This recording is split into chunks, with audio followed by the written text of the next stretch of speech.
thousands of dock workers walking off the job at every major port on the eastern Gulf Coast of the United States. The Longshoremen Union and U.S. Maritime Alliance failing to reach a deal by the midnight deadline. Bloomberg's Dani joins us now from Elizabeth, New Jersey. Dani, walk us through what you're seeing or what you're not seeing and what things are going to look like in days and weeks to come.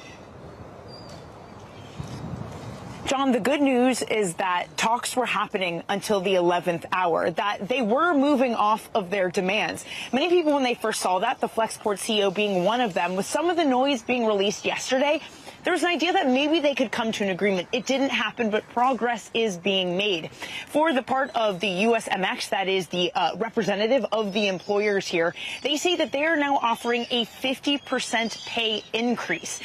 Still, the dock workers here, the ILA, the International Longshoremen's Association, say that that is not enough. Really significantly, though, in what the USMX is offering, not just that 50%, they said in their release that they want to retain the current language around automation and semi-automation. John, that might be one of the biggest sticking points. The longshoremen here want to make sure that there is a ban on further automation, and it seems like the USMX is not moving from that position. The ILA, the union, saying for now, the ball is in your court, and you need to meet us where we are.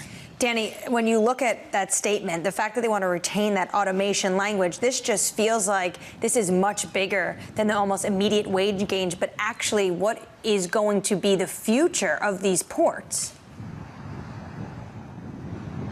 100%. And look, strikes in the U.S., we are no stranger to a strike happening over technology. Think of the Hollywood strike. So much of that had to do with AI and not wanting jobs replaced there. This time around, though, the U.S. ports are behind the rest of the world. If you look at Asian ports and you look at Amsterdam, for example, they are largely automated. The thing, though, is it's not like jobs have disappeared. The jobs have just been moved. So instead of being on the ports, offloading and loading stuff, you just have someone in a remote location. The issue for these East Coast and Gulf Coast ports, though, is that they want protection, not just automation, banning it. They want protection. If the automation comes in, there needs to be some sort of guarantee that there can be upskilling and the proper type of education and help to make sure that these dock workers still have a job as technology advances. Do we have a sense, Dani, of what's going on with respect to the talks, of who's getting involved, what government officials, how much the company is trying to up the ante to entice workers back to the negotiating table? There are many government organizations that are taking part in this, Lisa. We had a statement from the White House laying out all different people who are stakeholders getting in here, trying to support and trying to mediate. The Biden administration really is attempting to avoid invoking the Taft-Hartley Act, which calls for an 80-day cooling off period. The union workers themselves said that even if you ask us to come back, we're going to slow down work and we won't do that.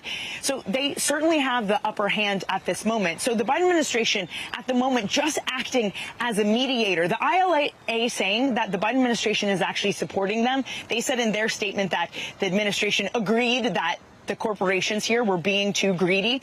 But again, the only offer we have on the table that we know of is this 50% pay increase from the employers. We don't know where the union has moved off of what they're asking for at this moment. Again, the regional contention was 77%, but they're saying 50% just still isn't good enough for them. Dani, just physically, what's going on right now with some of the container ships? Are they just being parked off port? Are they being derailed? Are they being stopped in their original origins just before they even take off in anticipation that this is going to take a while to work through?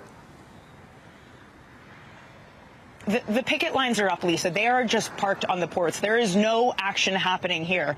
There was a lot of anticipation for this. You all mentioned the record numbers coming in through the coast ahead of this, trying to prevent it. And we also had extended hours in places like this, in Elizabeth, New Jersey. Late last night, people were working up until that very deadline. Every day there were extended hours, there were overtime hours being put in. But for now, the work stops. And part of the issue with that isn't just domestically. Of course, it matters how many days. But because the work is stopping, we're going to get to a situation where there are literal ships just parked in the water that are not going anywhere. This is where it turns into being a global problem. 16% of all global ships come at some point through the East and Gulf Coast. So usually they'd come here to New York, they'd offload, and then they'd go back to Asia. What happens if the strike goes on for multiple weeks? That means that ships will be stuck here on the East Coast. They won't go back to the origin. So globally, it just means that there will be less capacity. Of course, if it's just a few days, not a problem, but a few weeks, months, a big problem.